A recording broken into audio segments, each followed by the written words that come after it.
Everybody, welcome back to another episode of Unwise Girls. I am your host, Jacqueline. And I'm your other host, Jane. How you doing today, Janie? I'm doing all right. I'm a little stressed. We were having some technical difficulties before the show started. Well, stress no longer, because we're here to talk about our favorite book series in the world, Percy Jackson and the Olympians. I didn't know that this was a Stormlight Archive podcast. Listen, I know that you love Thomas Sanders and all of his works. Is it incorrect? Wrong guy. Wrong guy? I don't pay attention to VTubers like you do. Is that Brandon Sanderson? Brandon Sanderson, yeah. I mean, he's almost kind of on the same level of online cringe culture as VTubers, I think. One of his characters did make it into Fortnite. Wait, was that the one who you're telling me about? Yes, and the one that I did actually get. Speaking of Fortnite, we've got 4 tonight chapters for you today, folks. And I guess since we don't have any news, we can go right into the chapter summaries. Yeah, there's one news article which is Percy Jackson TV series will include famous book scene the movies left out, which, who cares? All right, here we go. Yeah. Get your ears on, folks. Chapter 4. Annabeth breaks the rules. When he sleeps, Percy dreams of Icarus watching his father Daedalus, designer of the Labyrinth, be punished by Minos for assisting the Minotaur's defeat, confined to constant work in his own labyrinth. In the morning, Chiron calls a war council in the sword arena, where they discern that Luke must be searching for Daedalus's workshop to convince the Unmarried to help their cause, though it had been assumed Daedalus died long ago. Annabeth and Percy argue over if they should try to find Daedalus and get Ariadne string first, but it's decided there must be a quest. Clarice nominates Annabeth as leader because she refuses to go in there again, and everyone but Quintus nods in agreement. While Annabeth visits the Oracle, Juniper pulls Percy away to tell him that somebody else had been poking around the labyrinth entrance as well. Quintus. She warns Percy not to trust him, and asks him to dissuade Grover from entering. Eventually, Percy gets tired of waiting and enters the big house, where he discovers Clarice, tenderly trying to coax Christmas' constant panic, yelling about the earth healing someone, and a horrible son of Poseidon. Annabeth eventually comes out and recites to them the prophecy. You shall delve in the darkness of the endless maze, the dead, the traitor, and the lost one raise. You shall rise or fall by the Ghost King's hand, the child of Athena's final stand. She claims not to remember the rest of the prophecy, but says the last line she does remember. Destroy with a hero's final breath. Annabeth, Percy, Grover, and Tyson decide to go together, despite the ancient laws that only 3 should go on a quest. After the council breaks up, Quintus gives Percy with a one-shot dog whistle to call Mrs. O'Leary when the time is right. However, this reminds Percy of Luke's magic sandals, and he vows not to use the gift. He then visits Annabeth in Athena cabin, who's worried about leading her first quest, intensely studying maps. She's on the verge of tears, but opens her arms to Percy, who hugs and tries to comfort her. Before she leaves for archery practice, Percy asks one last question. Did the missing prophecy line end in the word death? She doesn't answer, but he has a feeling one of them won't be coming back alive. Chapter 5. Nico buys Happy Meals for the dead. That night, Percy dreams of the Princess Andromeda, where Luke, now healthier than ever, reports to Kronos that Camp Half-Blood is sending a quest, as predicted, and Kronos declares that when one more joins their cause, he will arise from Tartarus and lead the vanguard to camp. Luke is frightened and unsure, and Kronos reminds him of his oath, but the dream is interrupted when the Kelly, the Impalsa, notices someone watching. Upon waking, he notices the fountain is glowing. Iris message prepaid, and he uses it again to view Nico, who's using Happy Meals to commune with spirits. One is Theseus, who seems to recognize Nico's ghost companion's voice, who Nico asks about if venturing into the labyrinth will help save his sister, and whether or not the soul exchange will actually work. It will, apparently, but everything goes awry when Theseus says someone has sensed Nico's summons and is coming to find the source of power, and Poseidon cabin begins to shake, and the fountain crack, and the image glow, until Percy is forced to use Riptide to cleave the fountain in two. In the morning, the questing party meets, and Chiron expresses his worry to Percy that Kronos wants Daedalus to build him a new body. He also assures Percy he'll keep an eye on Quintus. Then, the party says goodbye to the outside world and enters the labyrinth. Chapter 6. We meet the god with two faces. The gang stumbles around, lost in the labyrinth, and they encounter a variety of architecture. A room of beautiful Roman mosaics of their versions of the gods, and their first human skeleton, until they arrive back in the Roman room, where they meet double-faced Janus, god of doorways, beginnings, endings, and choices. He taunts Annabeth with her own struggle and indecisiveness, goading her to pick between two doors, until, by way of the room's fountain, Hera appears, dismissing Janus and treating the kids to a nice lunch that only gets tense when her troubled history with heroes and Zeus's infidelities are brought up. Hera warns that minor gods such as Janus, Hecate, and Morpheus may put their trust in Kronos, and then offers the gang one wish, advising them that they should visit Hephaestus' forge. Annabeth uses the wish to ask for a way to navigate, but Hera is disappointed. Apparently, they already have the means, and Percy knows what.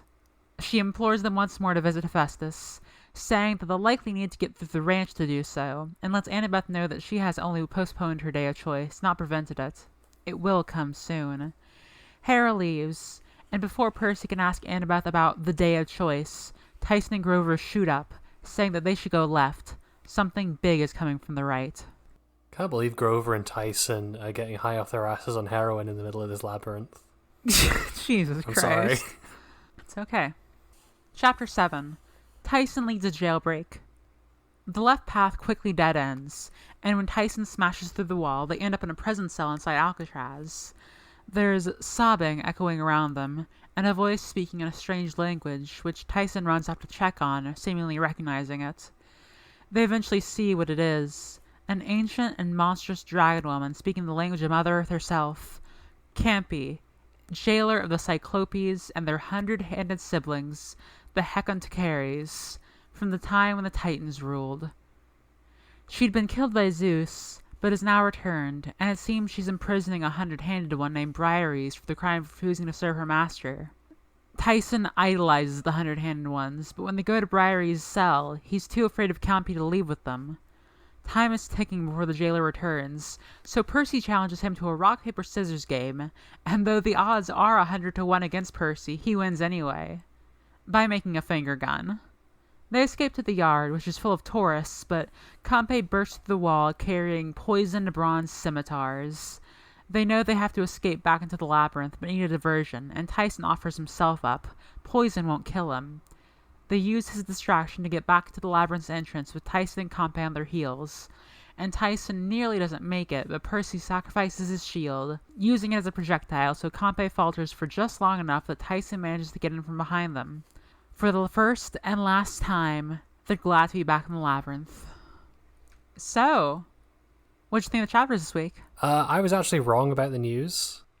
It's deeply important because the scene that was left out of the books was the fight on top of the archway, which means we will finally get a canon on-screen pronunciation of San Luis, and we will finally decide who is right about that. Folks, people across history have been asking.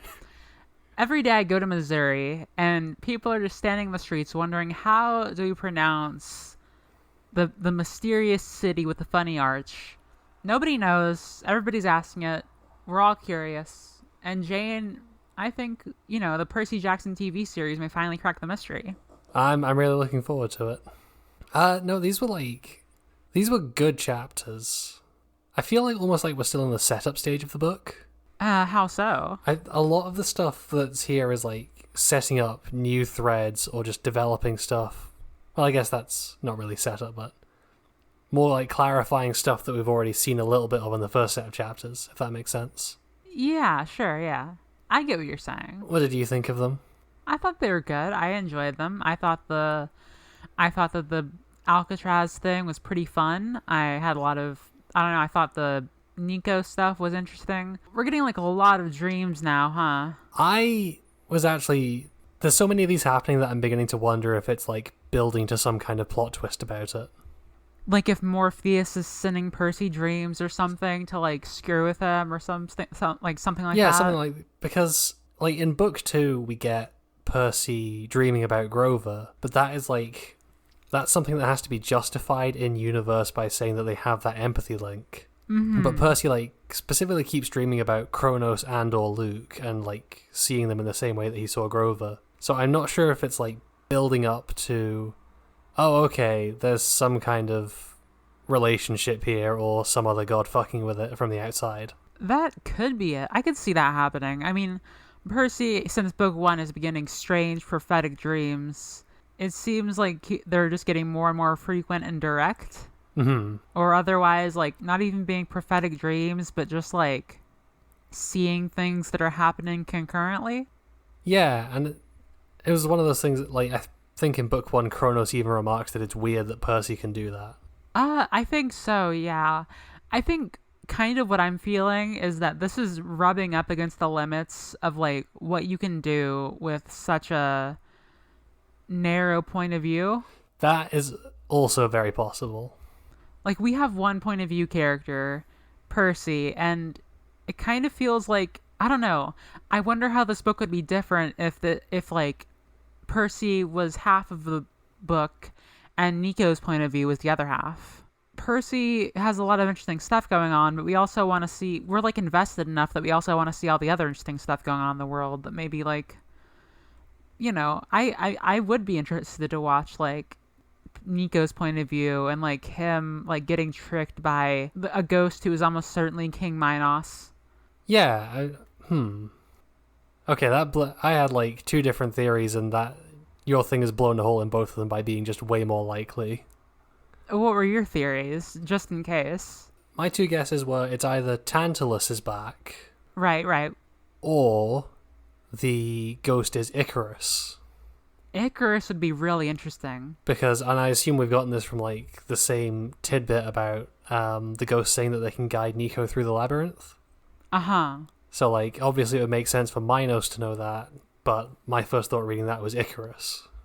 So what I'm actually getting it from is Theseus saying that he recognizes the ghost voice. Oh. So I think that this is because I'm pretty sure Minos like sent him into the labyrinth, if I'm not getting my mythology wrong. Yeah, that's why he's like mates with the Minotaur in Hades, right? Yeah. Because like Theseus went down there, met up with Ariadne. She was like, "Oh, you're so hunky and cool, and also I'm trapped in here. Take my string." And he took it and killed the Minotaur. Happily ever after. Yeah, okay, you're definitely correct then. That's my guess, but like if it was Icarus, I think that'd be interesting because we see a dream of Icarus in this first chapter here. Hey, and that, I know we were kind of just ragging on it for having like a lot of dream scenes. Mm-hmm. That dream scene is really cool. It was really cool. Yeah, it's genuinely like visceral and horrible the way that like this old man gets the shit kicked out of him. It feels like everybody knows the story of Icarus to an extent, or at least knows that like Icarus is a concept. Yeah, they dumped too much power into the Stargate. It got locked open, and then they got transported to a ship on the other side of the universe. I know the premise of Stargate Universe. But the thing is that like, I think we should bring back a famous segment. Okay. That we haven't gotten to do in a little while. Should we do Prophecy Prediction Corner? Ooh, I forgot about Prophecy Prediction Corner. Hell yeah. Yes. Okay. So what we do in the segment is that we deep dive when a prophecy is revealed and try and figure out what it means, what it will mean. Okay, we run into a problem immediately though. Well, we have a fun little bonus here in that we also get to predict what an extra line of it is. Yeah, the book has kind of fucked us on this one. They know our story. They know our ways. They're guarding against us. Rick Riordan is like counter-writing against us. He's live editing. I know it. So, the first line of the prophecy. You shall delve in the darkness of the endless maze. I mean, she's either navigating tech support or she's in the labyrinth. One of those two. Everybody check out Super Eye Patch Wolf's thread. Oh, God. Yes. From a couple months back. Horrifying. The Dead, the Traitor, and the Lost One raise. So I'm assuming, like, the Dead is the ghost. Mm-hmm. Traitor, probably Luke. Sure. And the Lost One, either Nico or Pan. My thought is Pan. Mm-hmm. So I'm thinking, like, the Dead, the Traitor, and the Lost One raise. That to me sounds like they're going to come back from the dead. Uh-huh. Yeah, that makes sense. Yeah, but then again, like, one of the categories is the dead. So what other context could raise be in? Like... They could go back to the Lotus Casino. Yeah. Finally get that Percy Jackson gambling movie. Oh, finally. I've been waiting. I've been calling up... what are they fucking called? Like Riordan Productions or whatever it is. Mytho Magic Productions. I've been asking them. It could be that they raise out of the labyrinth. Like they all ascend from the labyrinth. That would be kind of weirdly literal, but yeah, I could see it. Yeah. The Dead, I think it's probably Minos. The Traitor... Luke makes sense. I'm waiting for a twist on it, though. Oh, wait. Oh, actually. Because I'm just looking at the next line. Right. You shall arise or fall by the Ghost King's hand. Definitely Minos. Definitely Minos. It'd be weird to refer to him two different ways in the space of two lines. You might be right. So, the Dead might be Luke. Oh. Because he got kicked off a cliff at the end of the last book. And now he's fully healed. And the traitor could be whoever in Camp Half-Blood is reporting back about what's going on. Okay, yeah. Who do you think it is? Because we've been getting a lot of, like, traitor, just like a mini prediction segment within the prediction segment. We've been getting a lot of hints, like somebody is reporting back basically instantly to Kronos. Do you think it's Quintus? I mean, I can't tell, like, what level of, like, 4D chess Rick Riordan is playing here. Right. Because it seems very obvious that it's Quintus. But maybe he expects us to believe that it's obvious, so the twist will be that it actually is him. Like, in the first 3 chapters, we were like, wow, we're so smart. We figured it out already. Quintus is going to be the traitor. And now it feels kind of like, well, that's too obvious. There we go. We have once again failed to outsmart this children's book. I mean, you know, isn't enjoying a work of fiction the smartest way to consume it? You're absolutely correct. Maybe. You shall rise, so I'm gonna guess that King Minos will have, like, a big, thing. Yeah. The child of Athena's final stand. So there was some contention raised within the book over whether or not the child of Athena referred to Annabeth. Yeah, because, like, we've seen a couple of minor gods pop up already. So I'd imagine that some of those are Athena's kids, and it's possible one of them could just get killed instead of Annabeth. Does Athena have kids? I don't think she does. I think she's like a virgin goddess. Not according to this. Oh. Wait, right. Okay.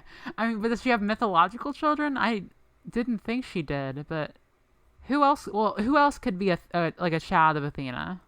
I was wondering if it was maybe Janus.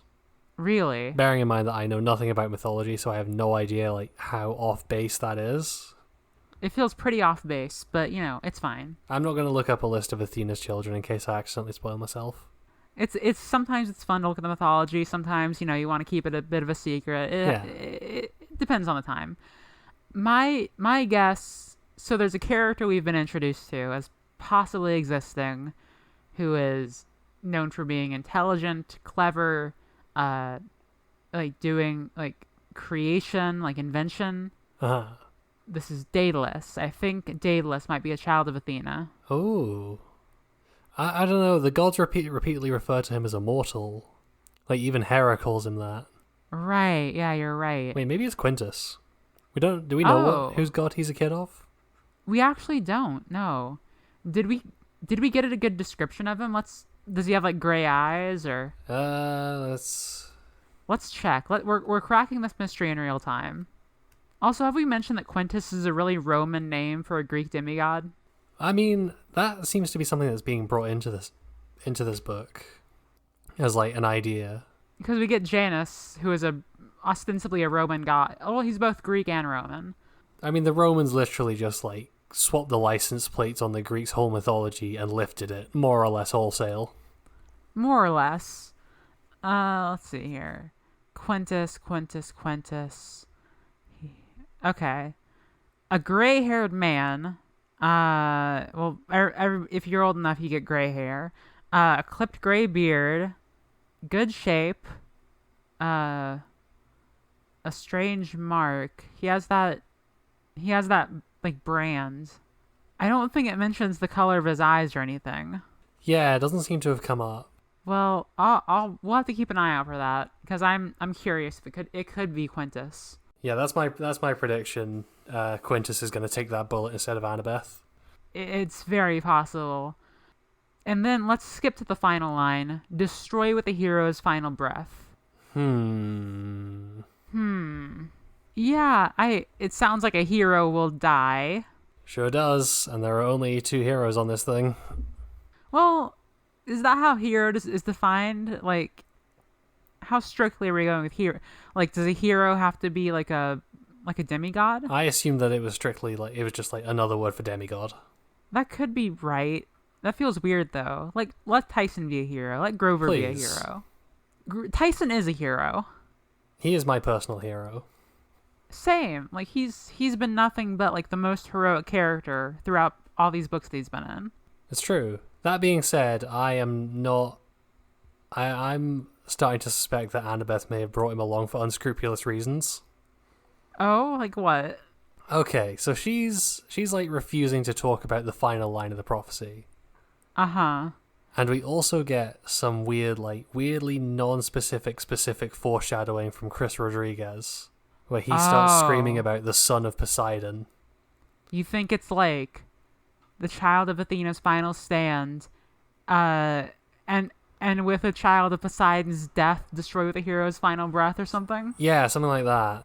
That's horrifying and would have extreme implications on the Annabeth's character, but would it be out of character? She's the daughter of like the cold strategy goddess, so I could like see her thinking that she should probably hedge her bets. But that's not really who she is though, right?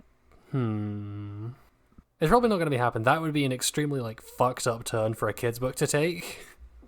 It would be, but now that you mention it, I'm like, because did she nominate Tyson? Yeah, she specifically said that she needed all 3 of them. Right. And she was very insistent, even when Chiron was like, "Hey, only take 3 people because someone fucking died last time." I'm terrified by this. I think that I'm like not sure how I would feel about that if it happened. Oh, because like Annabeth and Tyson were like friends by the Sea of Monsters. Yeah, but like they haven't seen each other in like a year, and she's certainly not as attached to him as Percy is because like they're not related. Right. Huh. Okay, I'm worried now. This is worrying. Let's move on to a different topic. I mean, I know I was complaining that we didn't get the whole prophecy for our like prediction corner there. Uh-huh. But I do think actually not giving us the whole thing is like a pretty genius move, because like that's something that we've come to expect from these books. You know, the heroes get the prophecy and then they game it to try and get what they want by the end of the book. Not having the complete information and all we know about the rest of it being that like it's so horrible that there doesn't seem to be a way around it. Like that really raises the tension going into this quest. I'm very into it. Especially because we know Annabeth is intentionally hiding it. Mm-hmm. Oh, wow. Yeah, I agree. This is a good move. It's a good turn. This is the 4th book in the series. It's getting a darker tone. We're back in Tyson death territory, so I'm gonna take another step to another topic. Should we talk about Chris Rodriguez? I wrote Martinez. I also said Chris Martinez in the. That's gonna be embarrassing for me. He's a bit character. Is he a bit character, though? He's appeared like twice. I mean, I know, but I'm actually curious about like what you think about the scene. I mean, I really like what it does for Clarice. Oh, for sure. Like, it's really nice to see another side of her. Absolutely. I also really like that. I know we were rooting hard for like her to become the friendly rival character, almost like the Chaz of the series, if you will. She kind of is the Chaz of the series. Yeah, she's kind of like that with Annabeth. It never really happened with Percy. She still seems to fucking hate Percy. She seems like cooled down though. Like it's been a few years, and she doesn't really want to like swirly him as much. Yeah, she hasn't tried to like drown him in a toilet. No. Yeah, I like this. I like this scene. I like what it does for a character. It's an interesting like. You have to wonder like what is up with the Earth healing someone, the Son of Poseidon thing. I read that and I kind of assumed it was Kronos. But now that you've mentioned it again, I've realized that doesn't actually make any sense. Because that's not what heals Kronos. No, the Earth isn't healing Kronos. More people joining his side heals Kronos. So, And he only needs one more person to join his side, too. That's a good ticking clock, if there is any. Yeah, that's a much... Because we were kind of complaining again about the formula getting a little repetitive. This is a good way to add a ticking clock that isn't just the same thing again. It's not like, oh, you have to retrieve Pan from the labyrinth before the... Retrieve X by Y solstice or Zeus will have a fit. Yes, exactly. It's a good reimagining of that same form, basically. The clock is more abstract because we don't know when that is happening, but it has also been very clearly established that a lot of campers are leaving for Kronos. Hey, speaking of Kronos, I am very excited to meet Super Giga Mega Kronos at the end of the series when he gets his fucking robot body and like lays waste to a city with shoulder-mounted laser cannons. Oh, believe me, same. I'm extremely excited for when Luke pilots the Kronos sword. But I mean, do you think it'll happen? Do you think like this book is gonna end with Daedalus like joining his side? I don't think this book is gonna end without Kronos getting some kind of advantage. He like that's one of the things I really like about him as a villain is that even when he loses, he wins. For sure. The way that I feel like it's gonna go down is that I don't know if he'll be able to convince Daedalus. Like, Daedalus seems like he'll be the type of character where like there'll be a struggle to not get him to join Kronos. But I still have that part of me that's like, he might be the child of Athena, so... so he could die heroically or something, but I feel like maybe this book will end with like Kronos rising in just a normal body.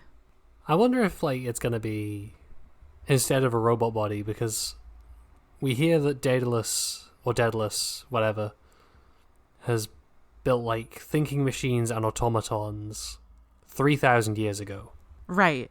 So would it be beyond him to make like a kind of cool techno-organic body for Kronos? No, I'm sure he could do it. I feel like that might be the direction that this goes in, so we don't have like robot god Kronos. Cool as that would be. It would be cool, but so would techno-organic Kronos. I mean, I guess we also already got a giant robot fight in the last book. Did we? Oh, the Talos. Yeah. Yeah, you're right. I could do with more giant robots. I'd be fine with it. Giant robots are always fun. Yeah. I don't know. I'm starting to like we really are like 4/5 of the way through. Or well, no, I guess we're not. We're like 3.5 of the way through. Something like that, yeah. But it really does feel like, I don't know, like I'm unsure of how things are going to play out at the end. For sure, yeah. I'm hungry. Would you like Nico to buy you a Happy Meal? I would like Nico to buy me a Happy Meal. I could go for some McNuggies, some of those bad fries they have. Do you ever have McDonald's? I don't think I've been there in like a decade. Really? No, there was like this like big healthy eating like push/scare when I was in primary school. Uh-huh. And for the most part, it hasn't like, completely stuck. But it did like put into my head like a complete stigma against McDonald's, crisps, and tomato ketchup. Oh, I see. That's like just any fries at all? Or just specifically McDonald's fries? Oh, wait. I can never... it's chips. Chips is the one. Okay. Yeah. Crisps are the ones that chips. you call chips. Crisps is potato chips. That's so confusing, but... Which I suspect is why the localization has deemed that Percy is eating crisps that Hera gave him in my version. Oh, definitely so. I was like, in that scene, I was like concerned that Hera was gonna like poison them or something because they were eating a lot. Just give Percy a poison bag of fish and chips. I kind of thought what was going to happen was like as soon as she vanished, like the food would vanish out of their stomachs as well and they'd be left feeling as hungry as they did before. That's gross. Why would she want to take that back? Well, no, I mean like because she disappears and then Tyson's sandwich that he's halfway through eating disappears. So I thought it was like the food isn't actually real, it's just an illusion sustained by her being nearby. Okay. I like the Hera scene quite a bit. I thought that like the confrontation with Janice was like very jarring and like kind of confusing in a good way. That's why I think I mentioned to you these chapters are kind of weird. The Janice thing was a big part of that. Yeah, I liked it though. I liked like how I guess out of nowhere it was, because I know that was like the intended effect, but also it wasn't like, well, this seems dumb. I think I would have been much less forgiving of it if this actually was a pivotal moment for Annabeth. But this is the book laying the groundwork to do it later when it'll feel less like it's just coming out of left field. I think I am more forgiving of it because I like that this book is an Annabeth book. That, yes. Yeah. Annabeth getting to lead a quest is very good. Yeah, absolutely. I'm proud of her. And her like mixed feelings on like the very first time in her life she's able to lead a quest after being at camp for like 7 years or whatever. It's really good. Yeah, it's very bittersweet because, she's wanted this for her entire life and the opportunity finally comes along in the middle of the biggest shit show in history. It's a disaster. And the scene with her and Percy at the cabin I also really enjoyed. It feels like a natural extension of like, well, this is like how they have a very slow going romance thing, and like Annabeth putting out her arms for Percy to hug her was like, I don't know, touching. Yeah, that was really nice. It's an emotional vulnerability that we don't get from Annabeth often. Yeah, I'm hoping that this is more the kind of stuff that we get from their relationship in this book and not the Rachel Elizabeth Dare jealousy bullshit from the last set of chapters. Yeah, absolutely. Yeah. What'd you think of the that last chapter, the jailbreak? It was fine, I think. It was pretty much back to front action. Kinda, yeah. But, there were some cool moments in there. I mean, Percy sacrificing Tyson's shield to save Tyson. That's a really like heartbreaking moment. Definitely. Actually, has Percy even been able to use that shield much? He used it to save his life from Thorn in the last book. And then he couldn't use it for like the rest of it. Yeah, he hasn't really used it up to now. Like maybe he used it against the Scorpion, but I must have glossed over it if he did. Yeah. He hasn't been able to use it much, but it's like a symbol, Oh yeah, no, it's still a really effective moment. It's just occurring to me now that he actually pretty much only ever uses it at the start of the book or the end of a book. True. I liked this chapter a lot. I didn't feel like it was a back to front just like action scene. It felt like a really pretty effectively made like stealth game scene. Like this felt very much like, I don't know, like because we didn't really get into like a fight until the very end of the chapter. Like it was pretty much just like them sneaking around the place trying to convince a guy to get out of a cell. I suppose that's true. Yeah, I enjoyed the like interaction with Briaries. That was fun. It did raise a question for me though. Uh-huh. Was it Annabeth explains the Titans ruled, they imprisoned Gaia and Uranus's earlier children, the Cyclopes and the Hekatoncheirobah, hundred-handed ones. Yeah. I thought, like, in this book's mythology at least, the Cyclopes were like Poseidon's kids. Maybe it's both. I suppose. I mean, I guess technically Poseidon would be a descendant of Gaia and whatever. Yeah, it's confusing though. I'm gonna look up weird. that is one fact that I want to look into mythologically right now. Yeah. So I'm gonna check that out really fast. There are 3 different sets of Cyclopes in mythology. Right. Okay, that makes sense. Yeah, one set are like the ancient like ones, the sons of Uranus and Gaia. You know, the brothers of the Titans and the 100-handed ones. Then there's also the ones who like Odysseus encountered with Polyphemus in them. Yeah. And then there's like a different set, but that's not relevant right now. I have to assume it's like I don't know. That's actually kind of confusing. Like that feels like a necessary that's a necessary like combination for sure. Like if they'd had 2 different sets of like one-eyed people called Cyclopes, that'd be really confusing in this children's book series. Yeah, it feels like there should be like a little explanation or distinction there. Like Percy at least should twig that that's not where Tyson came from because Tyson is his brother. Right. I don't know. It might just come up later anyway. It could. I wanna check. I'm gonna check the wiki. Okay. Oh God. No, it's okay. It's okay. Don't worry. All I want to do is check if these are 2 different groups of Cyclopes or something. I guarantee it's gonna have like Tyson died in Battle of the Labyrinth due to a prophecy misunderstanding. Okay, it looks like they're just described as being the same Cyclopes, but like from different parents, basically. Okay.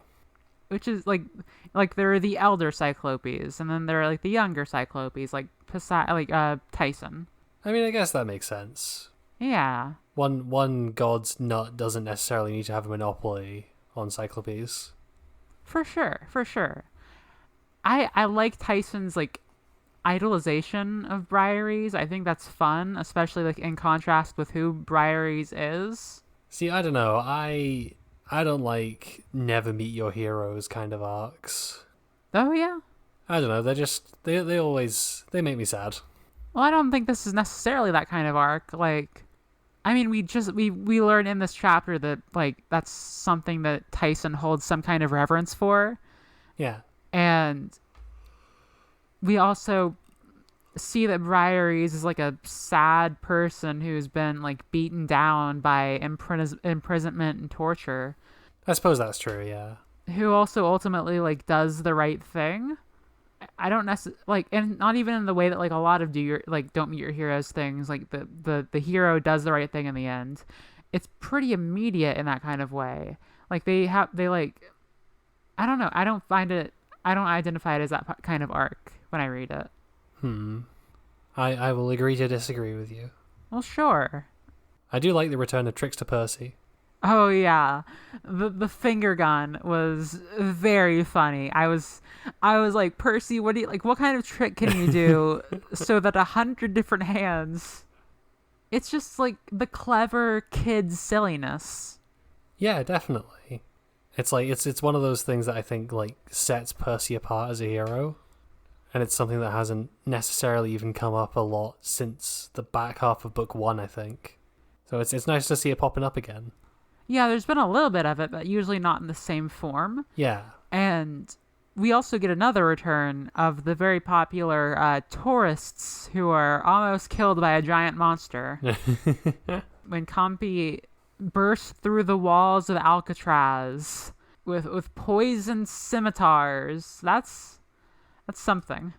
Did you initially read this and think that Tyson was going to be out of the picture for like at least most of the book? That didn't really occur to me. I can see why you would think that though. Yeah, like I saw him be like, I'll sacrifice myself or whatever. Mm-hmm. I'll be the distraction read to me as like this is Tyson giving up on like not giving up, but like taking himself out of the mission basically. God fucking damn it, not again. No, yeah, exactly. But I think like the way that you read it with like the idea that you had in mind of like maybe Annabeth is taking Tyson along to sacrifice him in Percy's place. I can see how you wouldn't have like reached that thought at all. Mm-hmm. Hey, can we talk about like how good what's it called again? The monster in this chapter. Campe. Oh, the Campe, yeah. Yeah, can we talk about how like really cool that design is? Oh, absolutely. I kind of just want to read it out of the book because this is like the direct description is that like it was sort of like a centaur with a woman's body from the waist up, but instead of a horse's lower body, it had the body of a dragon, at least 20 feet long, black and scaly with enormous claws and a barbed tail. Her legs looked like they were tangled in vines, but then I realized they were sprouting snakes, hundreds of vipers darting around, constantly looking for something to bite. The woman's hair was also made of snakes, like Medusa's. Weirdest of all, around her waist, where the woman part met the dragon part, her skin bubbled and morphed, occasionally producing the heads of animals, a vicious wolf, a bear, a lion, as if she were wearing a belt of ever-changing creatures. I got the feeling I was looking at something half-formed, a monster so old it was from the beginning of time, before shapes had been fully defined. God, that's just like... I really love the way that it's like... It's a visualization of the idea of a really ancient creature from mythology whose like description isn't fully pinned down, and who maybe has like contradictory descriptions. And like that's taken and incorporated into the design. That's really cool. It really is.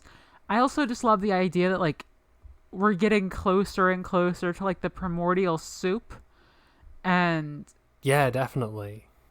Like that's reflected in like the beings of like that had form. Like the form was more fluid back then because everything was more fluid back then. Yeah, we've started off with like classic, well-known Greek staples like the Minotaur, and then we've kind of, as like more horrible things start to stir, as the books have been telling us they are, we get stuff like Dr. Thorne or the Campe. Totally, I think it's a great like. It's not it is an escalation. This is a horrific, powerful creature for sure that they wouldn't be able to beat in the battle without horrific loss to themselves, but it's an escalation of a different type than just like the monsters are getting stronger. It's like we're going back in time as we get further and further. Why did I pronounce it like that? As we get further and further, like my brain is broken. It's okay, same here. It's just cool. It's cool. The monsters are getting weirder, and I like that. The monsters are getting weirder. One of the snakes around her legs wears a pair of sunglasses, and that shit, like, caught me completely off guard and made me laugh. Absolutely.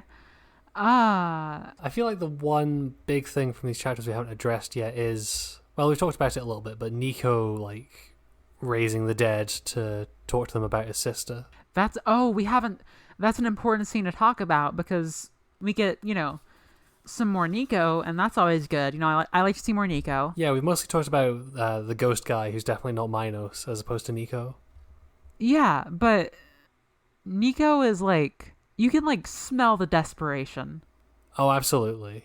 He's dirty, he's grubby, he's clearly like scraping the bottom of the barrel for like necromantic ingredients.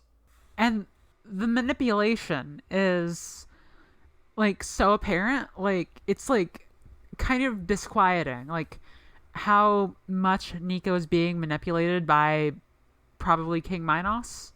Yeah, like the fucking barely aware, just returned to life ghost immediately clocks that the ghost is like not on the level. But Nico is still listening to him. Because he would do anything to save his sister at this point. Absolutely. But we also need to talk about the ghost that they raise is Theseus. Hello, Theseus. Hi, Theseus. We had some harsh things to say about him. To be clear, fuck Theseus. To be clear. But also we get, like, I guess a more sympathetic portrayal here, though. He is certainly less of a hateable, smug piece of shit than he is in Hades. Well, yeah. But, like, I mean, talking specifically, like, in the context of the series so far. Yeah. Because he didn't get a very good write-up last book. No. And I think that's entirely fair, but, like, also we get, like, Percy's, like, first thought upon seeing him is that, like, he's, like, just, like, a scrawny teen dude who's not much older than Percy. Yeah, and that kind of jives with what Quintus was saying about, like, you know, not a lot of demigods get to be his age. Right. Like, you hear all the stories and you're like, wow, big muscle man, 30 years old, beard. You know, I don't know, it's like, there's a very specific, like, heroic image you have in your mind. Yeah. Or at least, like, I don't know. It's Hercules from the Hercules movie. Yeah, or, like, even, like, paintings of, like, heroes and stuff. You don't... Seeing, like, oh, Theseus is just, like, if Percy was born, like, a few thousand years earlier. Yeah. That's, like, affecting. It draws a connection there. And it, like, it makes the scene that much sadder when, like, Theseus is, like... He hasn't been alive in a long, long time. And he's obviously, like, super confused. It's... I don't know. Like, there's something sorrowful there. Yeah, I hadn't even, like, really drawn the connection between Percy and Theseus, but now that you mention it, yeah, definitely. Right. It's interesting that his fountain, like, explodes. Yeah, who's sending Percy these messages, I wonder? Good question. A few can't... I mean, there's Iris herself. It could be Iris herself. I think Percy specifically mentions that it looks like it's being controlled by someone other than Iris. That is true. I really don't know, but I'm interested to see. I'm going to put my money on Bianca. Bianca? I think she's doing this from beyond the grave to try and help her brother. Huh. Yeah, if that was the case, I could really see that. It could also be Hades. Ooh, yeah, definitely. Actually, I'd be really into that. I'll put that in for my theory. I think this is Hades. Because I remember we made the prediction of Hades' secret good guy of the series. And then he just wasn't in the next couple of books. Yeah, I mean, it seems like not obvious, but like it feels like the direction Hades would go if he was to return again isn't like big looming villain, because that wasn't what he was in the first book even. No, absolutely not. He was an overworked bureaucrat who did not have time for the 3 toddlers who walked through his door accusing him of doing something he didn't. And to be fair, he did threaten to murder them and then destroy the entire world above, but, you know, who doesn't? Also, in his defense, he thought that they were being sent to threaten him by other gods. Yeah. Let's go through some, like, quick things, like... Okay, lightning round. Slowly, this podcast is taking a form. We're only 20 episodes in. We're nailing it. Annabeth is the main character of this book, kind of, and this book should be split 3-way point of view between her, Nico, and Percy. Absolutely. Also, what do you think her big choice is going to be? I think her big choice is definitely going to be, like, kill a son of Poseidon or save the world or something like that. Oh, wow. Yeah. I could see that for sure.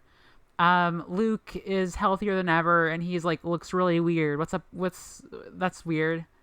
Yeah, like, the way I'm imagining him is, like, maybe someone who's had, like, a little too much plastic surgery to the point where he's, like, in the uncanny valley. I love that image. This is definitely headed for a Luke redemption arc. Yeah, he seems way too hesitant. He seems, like, actively afraid of Kelly. It's going beyond what he wanted in his heart. Yeah, definitely. I want a Clarice side novel. I of course. Because, like, what we hear about her just, like, fucking around in the desert, trying to knock over a building with a wrecking ball to shut the entrance to the labyrinth. I want to see that. Yes. Rick, give us it. Juniper is still not really a character. She's still nothing. She's still basically just Grover's not gay. Yeah, but also like a Quintus information delivery service. That's true. But like any random nymph could have done that. I guess she is just some random nymph. She doesn't really matter. You know what? That's true. Quintus dog whistle, excited to see Mrs. O'Leary when the times are desperate. Yeah, I mean, Percy says he swears to himself he's never going to use it. He's going to have to use it. I like that the connection is drawn there between the sandals and the whistle. Yeah, it's just one of those things that's like really good attention to detail with Percy's character that like he remembers being hurt like this before. Yeah, absolutely. As much as I love this doesn't detract from my love of it, but like I like the scene of, you know, Percy and Annabeth in the cabin. And even though I say, like, you know, Annabeth is opening herself up to some emotional vulnerability, she's also obviously still like hiding a lot from Percy even there. She's not willing to open herself up all the way. I think that's good. Bless you. Excuse me. Shall we, if we don't have any more lightning round thoughts, shall we jump into our famous segment? One more thing. Oh, okay. And it also looks like they're going to have to go through, they're going to Hephaestus' Forge, and it looks like they're going to have to pass through Ram Ranch. Are those the same thing? What? The Forge and Ram Ranch. No. I see. Do you know Ram Ranch? Nope. Let's see. Ram Ranch by Grant McDonald. 18 naked cowboys in the showers at Ram Ranch. Big, hard-throbbing... What? Hey, what? Excuse me? Ram Jacqueline? Ranch really rocks. What? Uh-huh. What are you talking about? This is Ram Ranch. Demon Dude Ranch. Oh, they're going through a Demon Dude Ranch. I thought they were going through Ram Ranch. I got confused. I mean, demons... listen, they're always trying to get their rocks off. It's probably pretty much the same atmosphere. We gotta cut this. Yeah, probably. I just really wanted you to know about Ram Ranch. Is Demon Dude Ranch demon cum? Percy Jackson characters not supposed to have, which one are you going for this week, Jane? I don't think we really have that many strong candidates this week. No. I don't think there really are any candidates this week. Maybe we should just move on. Yeah, I mean, we just haven't been given any material to work with, so that's not our fault. Rick, do better. Rick, do better. Wait. We can just pick Nico by default. I mean, yeah, but that's boring. It's boring, but it's all we've got. My pick for this week is, I don't know, Briaries. I got 100 hands and knows what to do with them. Briaries is terrified of going outside and being perceived by others, which is trans behavior. That's true. Also, yeah, okay, you got it. We got there. Finally. All right. Thank you, everyone, for listening. Thank you. And I think that'll do it for us today. Check us out on Twitter at Unwise Girls. That's where you can find our Discord server link, our email, all that stuff. If you want to support us, download episodes, tell a friend, please. Leave your rating and review for the algorithms. Check out our Patreon as well at patreon.com/unwisegirls. For $1 a month, you get a special role on Discord marking you as a camp counselor. For $3 a month, you get an even specialer role as a friend of Dionysus and access to all of our bonus content. On this last bonus episode, we talked about some really good Homestuck pages, and we talked about some really cool, let me find it, don't say it, don't say it, Jane, don't say it, don't say it, don't think it, don't say it, don't think it, don't say it. Say it, don't think it, don't say it. We talk about, BoJack Horseman, and we talk about, everybody's favorite character, Chaz. The from Chaz, Yu-Gi-Oh! please. GX. The Chaz, I'm so sorry. And we tell you to play Umineko. Play Umineko. Jacqueline will never stop telling you to play Umineko. I will never stop telling you to play Umineko.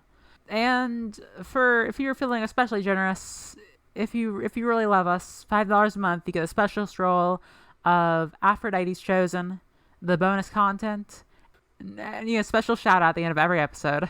Speaking of, this week we'd like to thank Mercy, Veronica, Friend, and Erica. Jane, please come up with a funny nickname for me, Faye. So Erica, your nickname for this week is Super Giga Mega Chronos. She didn't ask me, so I guess I won't give one. But I appreciate your support, everyone. Yeah. And as we always say, at the end of every single episode. See you next week, Camp Half-Blood. See you next week, Camp Half-Blood. Bye. Bye.